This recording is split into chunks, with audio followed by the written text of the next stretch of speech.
Pilate answered, and he said to them again, "What then do you want me to do with him, who you call the King of the Jews?" So they cried out again, "Crucify him." And then Pilate said to them, "Why, what evil has he done?" But they cried out the more, "Crucify him." So Pilate, wanting to gratify the crowd, he released Barabbas to them, and he delivered Jesus after he had scourged him to be crucified. Then the soldiers led him away into the hall called the Praetorium, and they called together the whole garrison.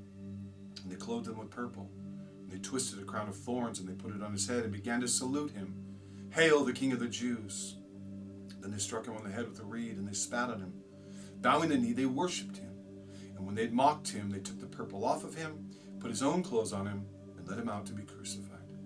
Then they compelled a certain man, Simon of Cyrene, the father of Alexander and Rufus, and as he was coming out of the country and passing by to bear his cross, they brought him to the place Golgotha, which is translated, the place of skull.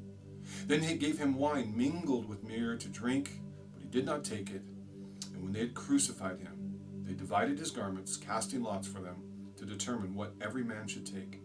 Now it was the 3rd hour, and they crucified him, and the inscription above his head was the accusation, "The King of the Jews." With him they also crucified 2 robbers, one on his right side, the other on his left. So the scripture was fulfilled, which says, "And he was numbered with the transgressors." And those who passed by, they blasphemed him, wagging their heads and saying, "Aha, you destroy the temple and you build it in 3 days. Save yourself and come down from the cross."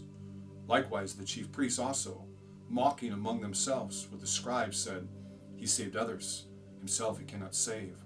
Let the Christ, the King of Israel, descend now from the cross, that we may see and believe." And even those who were crucified with him reviled him. Now when the 6th hour had come, there was darkness over the whole land until the 9th hour. And at the 9th hour, Jesus cried out with a loud voice, saying, "Eloi, Eloi, lama sabachthani," which is translated, my God, why have you forsaken me?"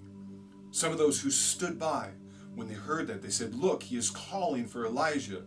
Then someone ran and filled a sponge full of sour wine.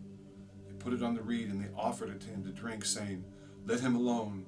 Let us see if Elijah will come to take him down."